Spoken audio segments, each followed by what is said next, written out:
एक निहायत ही अफसोसनाक वाक़या इस वक्त पाकिस्तान के प्रोविंस बलोचिस्तान में पेश आया है, जहां पर जाफर एक्सप्रेस ट्रेन कोयटा से पेशावर के लिए रवाना हो रही थी, जिसमें बताया जाता है 500 से लेके 700 के करीब जो पैसेंजर थे, 140 के करीब वहां पर सिक्योरिटी फोर्सेस के लोग थे, जिसमें आर्मी थी, ISI थी, रेंजर थी, FC के जवान थे। उसको जो हाईजैक कर लिया गया है BLA की जानिब से। BLA का मुतालबा ये है कि हमारे ऊपर जो ऑपरेशन है वो रोके जाए और मिसिंग पर्सनस का इशू भी इस वक्त सामने आ रहा है। अगर देखा जाए तो 10 से 11 के करीब जो है इस वक्त शहादतों की खबर आ चुकी है। फोर्सेस के लोग जो है BLA के हाथों मारे जा चुके हैं। हालात बहुत ज्यादा टेंशन में है। BLA के ऊपर प्रॉपर स्ट्राइक का भी जिस वक्त लेटेस्ट खबर है कि आगाज कर दिया गया है। 3 से ज्यादा जो फोटोज है BLA ने शेयर किए। साथ साथ उनका ये भी कहना था कि इस वक्त जो है BLA बहुत ज्यादा स्ट्रॉन्ग पोजीशन के ऊपर मौजूद है और हमारे जो है मुतालबात माने जाएंगे, वरना फिर आप जो है इस वाक़े के कॉन्सिक्वेंसेस भुगतने के लिए तैयार हो जाए। वाक़या नहीं है, एक दिल खराश वाक़या आप इसे कहें तो ये दिल खराश वाक़या है, क्योंकि पाकिस्तान में देखें इनमें मुझे इस चीज़ की तकलीफ़ क्यों ज़्यादा है। मुझे इस चीज़ की तकलीफ़ इस वजह से ज़्यादा है क्योंकि जो ट्रेन यरगमाल बनाई गई है उसका जो ड्राइवर है वो मैं पत्तों किसी को पत्तों के साथ ही एक गाँव है छांगा मांगा। अच्छा। छांगा मांगा जो जंगल बहुत मशहूर है, वहाँ का बंदा है जिस बंदे को फायर लगा हुआ है। तो जब कहते हैं कि आपका कोई करीबी या आपका कोई प्यारा कहीं पर यरगमाल हो जाता है या उसकी बंदी बनाया जाता है या कुछ भी होता है ना, तो फिर आपको उस चीज़ का ज़्यादा दुख और ज़्यादा तकलीफ होती है, फिर बंदा ज़्यादा उस चीज़ को फील करता है। तो मैं ये समझता कि देखें उन लोगों ने वहाँ पे कितने बंदे होंगे, 10 होंगे, 20 बंदे होंगे जिन्होंने उस चीज़ को यरगमाल बनाया हुआ है। अब मैं थोड़ा सा किसी और तरफ जाता हूँ। अब देखें कि ये दहशतगर्दी जो पाकिस्तान में हो रही है ये क्यों हो रही है, कि ये कंट्रोल क्यों नहीं हो रही और या कंट्रोल करना नहीं चाह रहे। आप देखिए अमेरिका ने पीछे कुछ दिनों पहले कहा था कि हमारे 17 फौजी, एक बंदा है शरीफुल्ला, उस बंदे ने 17 फौजी मारे, हमें वो बंदा चाहिए, हमें चाहिए तो चाहिए।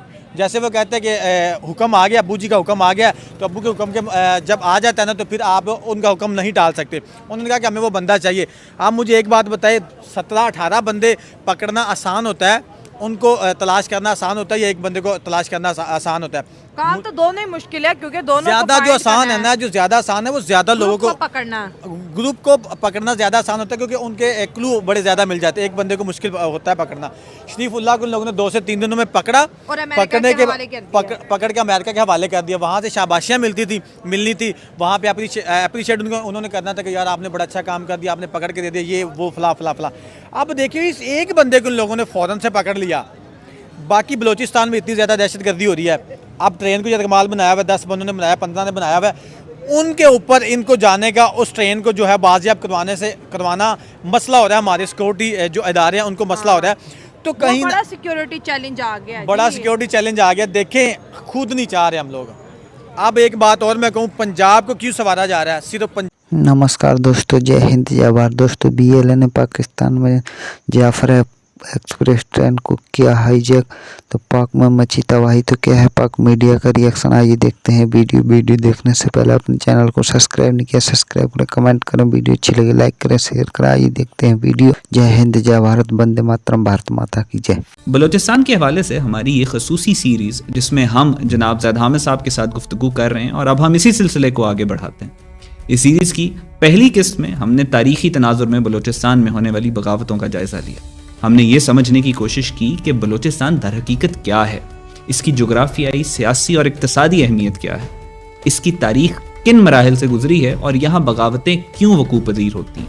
हमने ये भी देखा कि पाकिस्तान बनने से पहले और बाद में बलोचिस्तान का पाकिस्तान के साथ इल्हाक किस तरह अमल में आया, इस खित्ते में सरदारी निज़ाम की क्या हैसियत रही और हज़ारों साल से ये निज़ाम किस तरह कायम रहा। हमने ये भी डिस्कस किया कि क़याम पाकिस्तान के बाद बलूचिस्तान के हालात में क्या तब्दीलियाँ रोनुमा। आज की हमारी किस्त पिछली किस्त का तसलसल है, जिसमें हम ज़ैद हामिद साहब के साथ कुछ ज़ाती तजर्बात और हालिया तारीख के चंद अहम वाक़यात पर गुफ्तगू करेंगे। ख़ास तौर पर नवाब अकबर बुगटी की मौत और इसके बलूचिस्तान में जारी मुसल्लह तहरीकों से ताल्लुक़ पर तफसील से बात की जाएगी। हम ये जानने की कोशिश करेंगे कि अकबर बुगटी की मौत ने बलूचिस्तान के हालात पर क्या असर डाला। सवाल का जवाब तफसील से देने से पहले मैं थोड़े से अपने क्रेडेंशियल स्टैब्लिश कर लूँ, ताकि आपको मालूम हो कि जो बात मैं कह रहा हूँ ये मैंने किसी किताब में पढ़ी है, सुनी सुनाई है, या ये मेरा ज़ाती तजुर्बा है।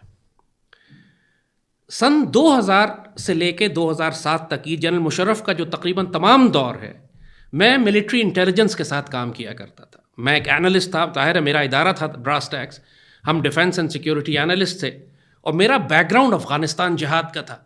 तो 9/11 हो चुका था और 9/11 होने के बाद पाकिस्तान आर्मी को एक ऐसे एनालिस्ट की ज़रूरत थी जो अफ़गानिस्तान के बारे में तमाम मालूमात रखता हो और उनको तज्ज़िया दे सके, क्योंकि सिचुएशन बहुत तेज़ी से अफ़गानिस्तान में डेवलप हो रही थी। अमेरिकन दाखिल हो चुके थे, जंग शुरू हो चुकी थी, और अमेरिकन ने आने के बाद पाकिस्तान के अंदर बगावतें भड़कानी शुरू कर दी थी, जिस तरह TTP और BLA दोनों आप देखते हैं उसी ज़माने में उन्होंने भड़कना शुरू किया। सो मैं बहुत डायरेक्टली आर्मी इंटेलिजेंस के साथ काम कर रहा था। इंफ्रास्ट्रक्चर तबाह किसका करें? बलोचिस्तान का करें। कोई हॉस्पिटल बनता है बलोचिस्तान का, वो तबाह कर देते हैं। स्कूल बनता है उसको तबाह कर देते हैं। कोई फैक्ट्री बनने लगती है उसको तबाह कर देते हैं। ऑयल रिफाइनरी बनने लगती है वहाँ पे तबाह कर देते हैं। इतना बड़ा पाकिस्तान का 70% सबसे बड़ा सूबा 42% रकबा पाकिस्तान का कंटेन करता है, वहाँ पर इंडस्ट्री नहीं लग सकती। इस तरफ ये खबर, सनसनीखेज खबर चल रही है कि BLA ने बलोचिस्तान कोयटा से एक ट्रेन हाईजैक कर ली है जो कि कोयटा से पेशावर की तरफ रवाना हो रही थी।